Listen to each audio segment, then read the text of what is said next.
If you have younger kids or are fascinated by dinosaurs, then you've heard of the Badlands and Drumheller, Alberta. The area is a globally significant paleontological site with abundant fossil deposits. The unique eroded terrain has allowed for the exposure and discovery of millions of dinosaurs, which led to the founding of the Royal Tyrrell Museum, where they're in full display. Drumheller is world-renowned as a dinosaur capital, but it is also known for another unique and much more frightening destination: an unsuspecting centuries-old craftsman-style home that holds many secrets inside.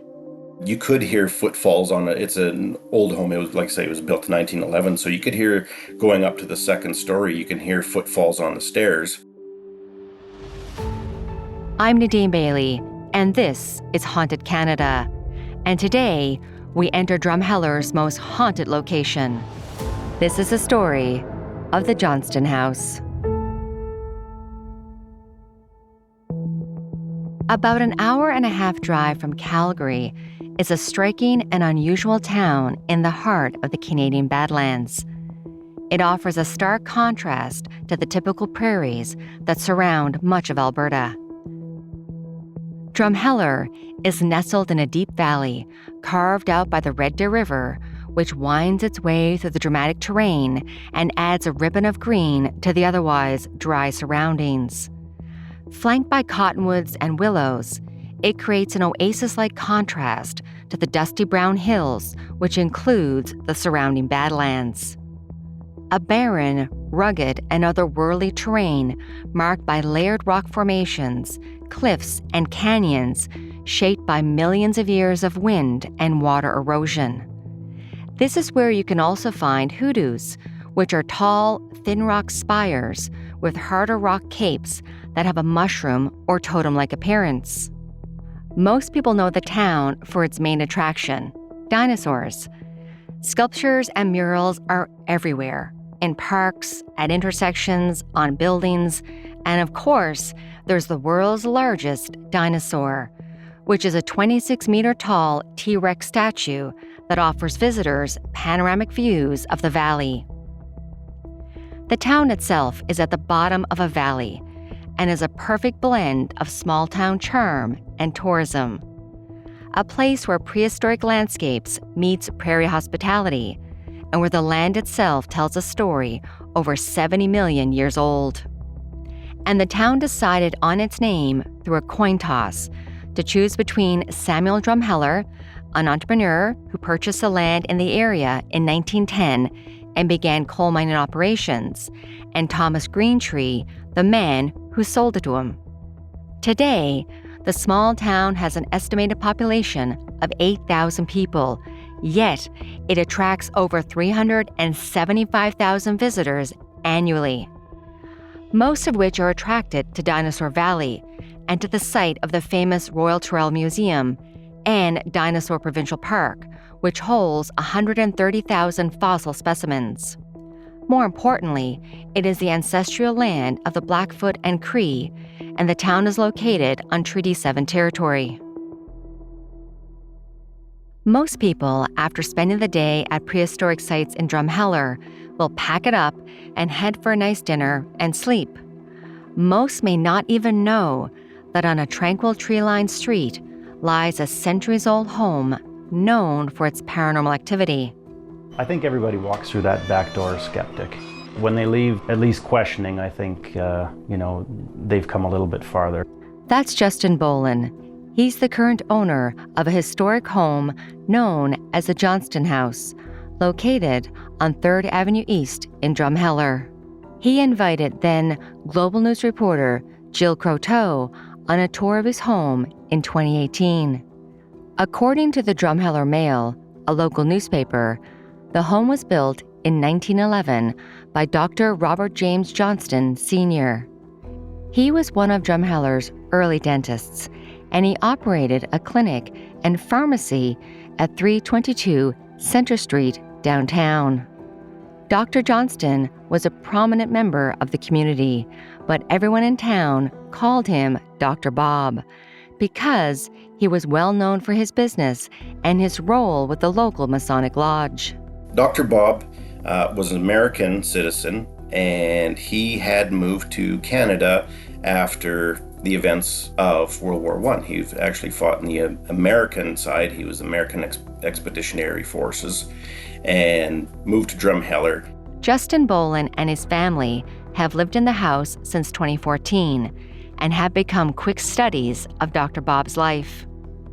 He says Dr. Bob and his wife Blanche settled into the small yet growing community of Drumheller in the early 1900s. At that point, he had his dentistry. He was a doctor of dentistry, and he and Blanche, this was their first home that they had built as a family.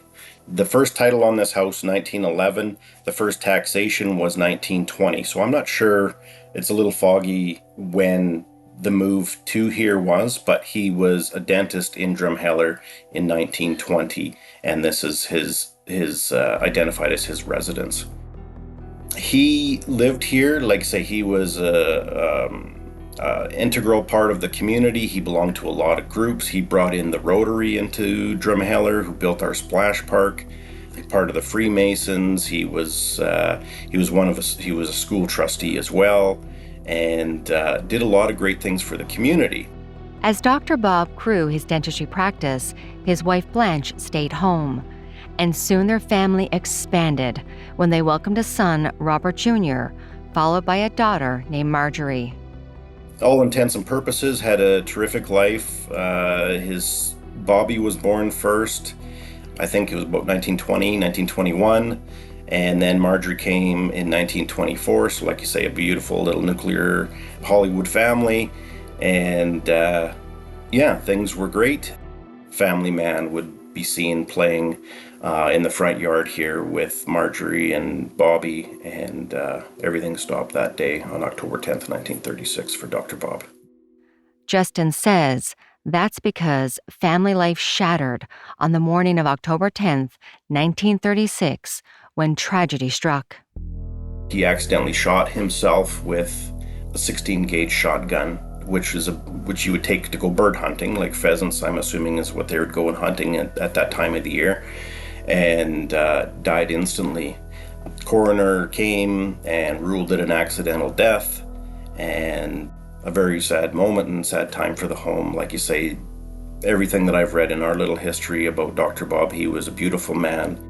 The Drumheller Mail reported on October 15th, 1936, that Dr. Johnston had been getting organized for a hunting trip with friends when he fired a single charge from his 16-gauge shotgun into his lower jaw and was killed almost instantly as he stood in his garage. The 45-year-old's death was indeed ruled to be accidental by a coroner, but Dr. Bob's loss was significant for the community.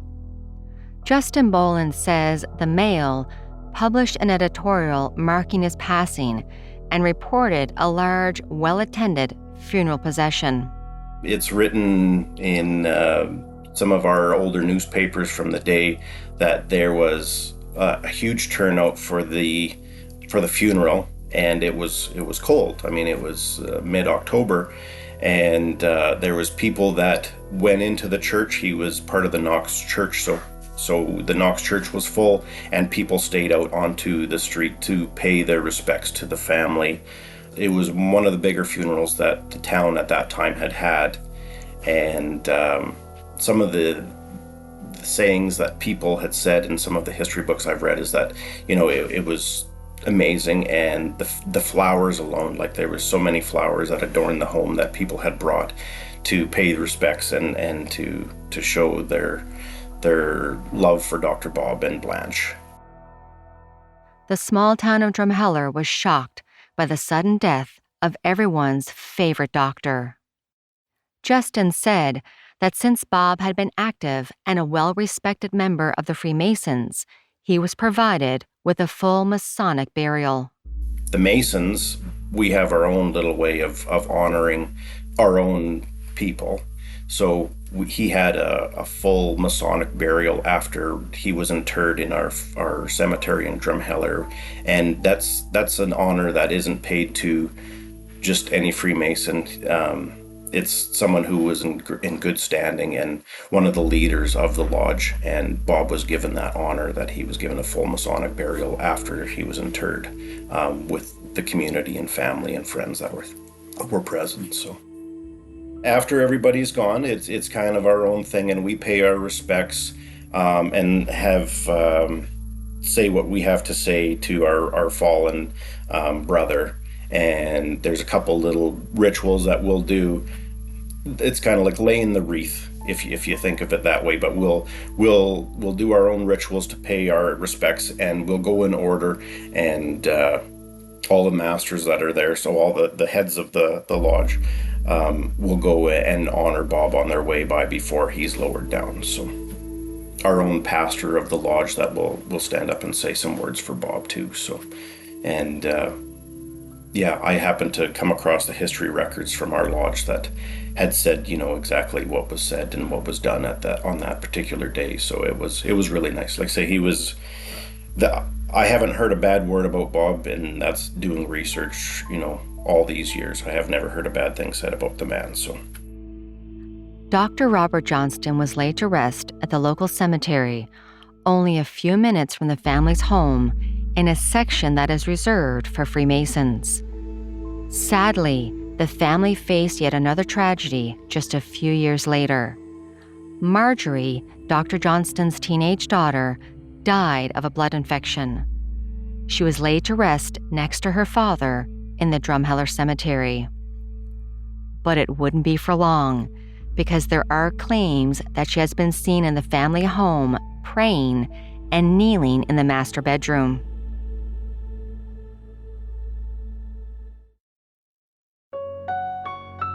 Justin Boland has been living in the Johnston House since 2014 and feels completely comfortable in the house. This is despite knowing that shortly after his family moved in, strange things began to happen. I would say it wasn't me that noticed first.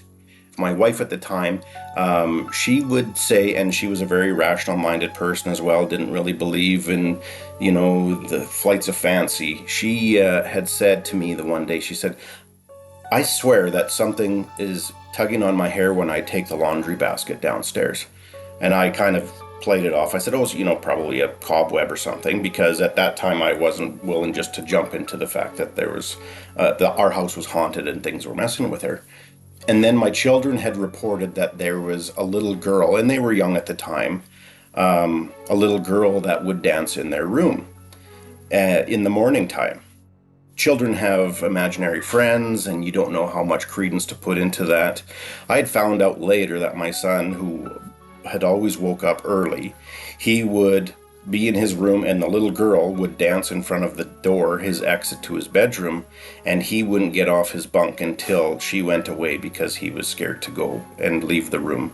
Although I don't think the little girl, who we know as Marjorie, was meaning anything by it, but she was trying to interact with the children. Like I said, this didn't have a real family for decades before we had moved into the home.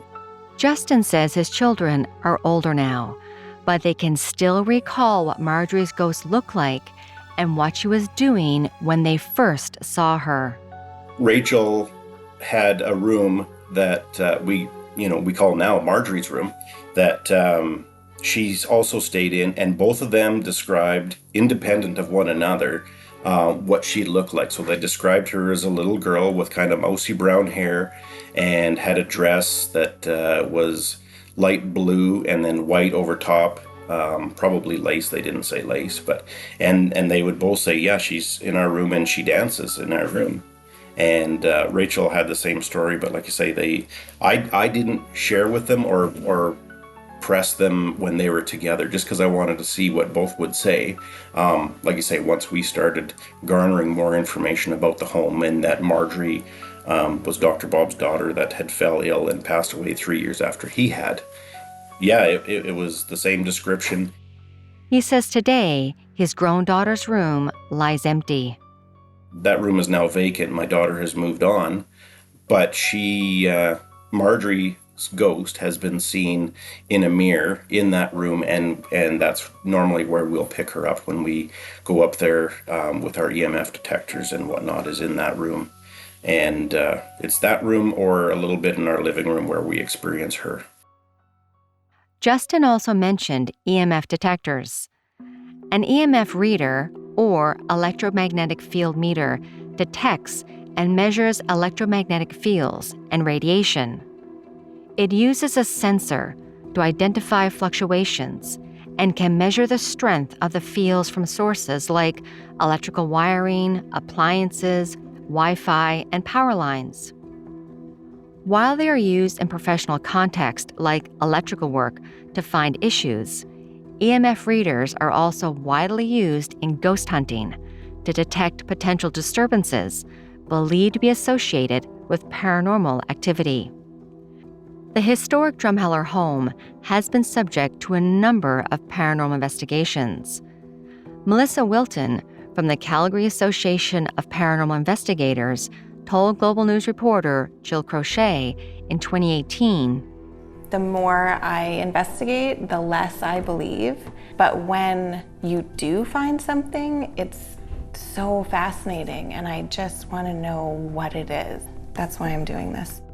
A team had conducted a preliminary investigation on September 1st, 2018, which yielded some evidence on an audio recorder of what they called an electronic voice phenomenon, EVP, where they say they captured a voice.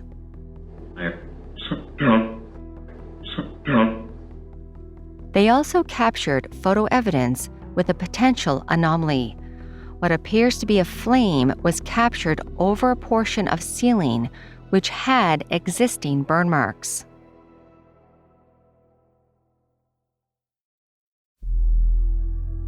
Justin loves living in the home and has had many of his own paranormal experiences, from hearing footsteps on the stairs and sensing as if someone is sitting right next to him. I'm kind of absent-minded, but I would think that I was misplacing stuff like my keys, and I would look all over the place, and then I would find them right where I normally would put them. And I would ask the kids, I said, "Did you move Dad's keys?" Or my wife at the time, I would say, Did you move this?" And no, we hadn't. And back then, it was only us in the house. We never did tours or anything.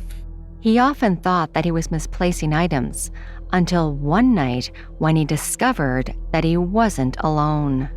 One night I can recall, we used to have leather furniture in this family room that I'm sitting in right now. And I could remember laying on the couch, and I'm a night owl, so everyone would go to bed, the kids would be in bed. And I can remember laying back on the corner of the couch and watching TV. The TV used to be right where this mirror is behind me, and hearing it as if somebody sat down right behind my head on the couch behind it. And that sound, that leather crushing sound when someone sits on it. And that was enough for me, and I'm a pretty big, brawny guy. And that was enough for me. I got up and I went to my room after that. It's funny, this mirror is only hanging here because Dr. Bob, in my estimation, didn't like TVs there. He actually blew up the soundboard on 3 large screen TVs that used to be here. And ever since we hung this mirror up, we haven't had any issues electrical in the house. And that's normally how they will attempt to communicate, is through electrical devices. One of the most fascinating stories that Justin shared with me is that he will often play chess with Dr. Bob. I have actually right beside me, I could spin this around and show you the safe that we got here. This is Dr. Bob's safe. So this was in his office. And of course, these safes are not light, so that stayed in his dental office up until I was able to find out where his dental practice was and find his safe and bring it back home. So I play chess with Bob on here with our EMF detector, so he'll light up the EMF when it's time for me to move, and I'm sure he's very frustrated when when I move his pieces, because I'm not very good at chess. It would have been a gentleman's game, and I'm sure it would have been something that he's played, probably with his friends, and played at a much higher level than he and I play. Justin shared with me that he was able to capture a video of him playing chess with Dr. Bob, and it's on their Facebook page if you're brave enough to watch it. Sharing his home with ghosts inspired Justin to host the Johnston Haunted House. It's an experience like no other. Ghost enthusiasts and non-believers can experience paranormal activity with ghost detecting devices and communicate with the spirits. During the 2-hour tour, Justin describes the home's history and what life would have been like for the family. He explains some of the paranormal activities that the previous homeowners and their guests have experienced. Then he describes the tools used in paranormal investigations and uses them to show guests paranormal activity as it's being detected by changes in energy under the bed upstairs or in the living room near Dr. Bob's safe. The tour is a hidden gem in the town of Drumheller and is perfect for those with nerves of steel. Do you have the courage to talk with the spirits of the Johnston House?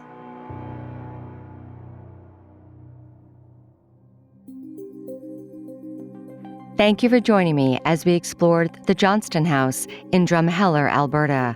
And a special thank you to Justin Boland for sharing the many spooky stories surrounding his home. Haunted Canada is sponsored by the Edmonton Ghost Tours. I will link it in the show notes. Haunted Canada is written and produced by me, Nadine Bailey, with senior producer, Dila Velasquez. Production and sound design is by Rob Johnston, with help from Rosin Kufer.